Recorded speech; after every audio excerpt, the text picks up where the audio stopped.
السلام علیکم ناظرین، امید ہے آپ لوگ خیریت سے ہوں گے۔ نوافل کی کیا اہمیت ہے؟ نوافل کتنی اہمیت رکھتے ہیں؟ ایمان کے بعد سب سے پہلا فریضہ نماز ہے، اور قیامت کے دن سب سے پہلے نماز ہی کا سوال ہوگا، اور مسلمان کو اللہ تعالیٰ کا جتنا قرب نماز سے حاصل ہوتا ہے اتنا کسی اور عمل سے نہیں ہوتا۔ نماز کے باب میں فرائض، واجبات اور سنن موقدہ کا پڑھنا تو ہر ایک کے لیے ضروری ہے۔ ان میں کوتاہی کرنے والا گنہگار ہوتا ہے اور آخرت میں سزا کا مستحق ہوتا ہے۔ لیکن نوافل اور سنن غیر موقدہ کی ادائیگی اگرچہ لازمی نہیں ہے، اور نہ اس کے چھوڑنے پر کوئی گناہ اور سزا ہے، لیکن ان کی ادا کرنے سے بے شمار فوائد حاصل ہوتے ہیں۔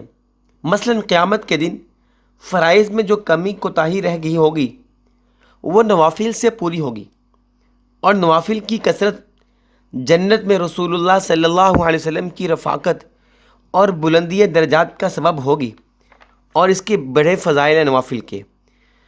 نوافل اللہ تعالیٰ کے محبوب بننے کا ذریعہ ہیں۔ حضرت ابو ہریرہ رضی اللہ تعالیٰ عنہ سے روایت ہے کہ رسول اللہ صلی اللہ علیہ وسلم نے ارشاد فرمایا کہ اللہ تعالیٰ فرماتے ہیں، بندہ نوافل کے ذریعے مسلسل میرے قریب ہوتا رہتا ہے، یہاں تک کہ میں اس سے محبت کرنے لگتا ہوں، پھر میں اس کا کان بن جاتا ہوں جس سے وہ سنتا ہے، اور اس کی آنکھ بن جاتا ہوں جس سے وہ دیکھتا ہے، اور اس کا ہاتھ بن جاتا ہوں جس سے وہ پکڑتا ہے، اور اس کا پاؤں بن جاتا ہوں جس سے وہ چلتا ہے۔ اگر وہ مجھ سے سوال کرتا ہے تو میں اسے ضرور عطا کرتا ہوں، اگر وہ مجھ سے کسی شر سے پناہ چاہتا ہے تو میں اس سے ضرور پناہ دیتا ہوں۔ نوافل فرائض کی تکمیل کا ذریعہ بھی ہے۔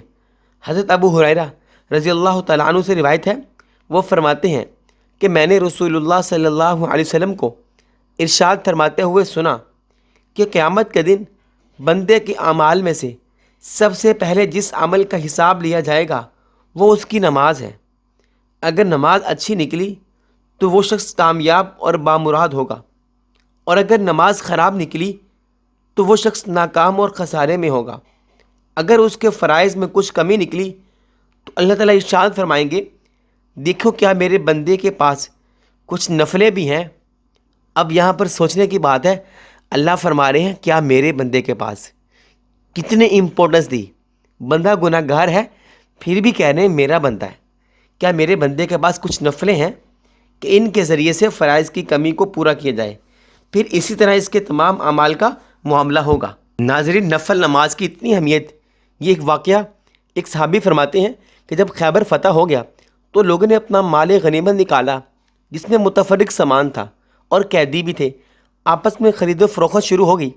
ایک صحابی حضور صلی اللہ علیہ وسلم کی خدمت میں حاضر ہوئے اور عرض کیا، اے اللہ کے رسول صلی اللہ علیہ وسلم، مجھے آج کی اس تجارت میں اتنا نفع ہوا کہ ساری جماعت میں سے کسی کو بھی اتنا نہیں ہوا۔ آپ نے پوچھا کتنا نفع ہوا؟ عرض کیا، میں سامان خریدتا رہا اور بیچتا رہا، یہاں تک کہ نفع میں 300 اوقیت چاندی بچی۔ آپ علیہ السلام نے ارشاد فرمایا، میں تمہیں اس سے بھی بڑھ کر نفع والی چیز نہ بتاؤں؟ عرض کیا، آپ ضرور بتائیں۔ تو آپ علیہ السلام نے فرمایا، فرض نمازوں کے بعد 2 رکعت پڑھ لیا کرو، یعنی 2 رکعت نفل پڑھ لیا کرو۔ ناظرین، اگر آپ کو ویڈیو اچھی لگی ہو لائک شیئر کر دیا کریں، اور کمنٹ میں بتایا کریں کہ آپ کو اس ویڈیو سے کتنا فائدہ ہوا۔ ملتے ہیں ایک اور ویڈیو کے ساتھ، تب تک کے لیے اللہ حافظ۔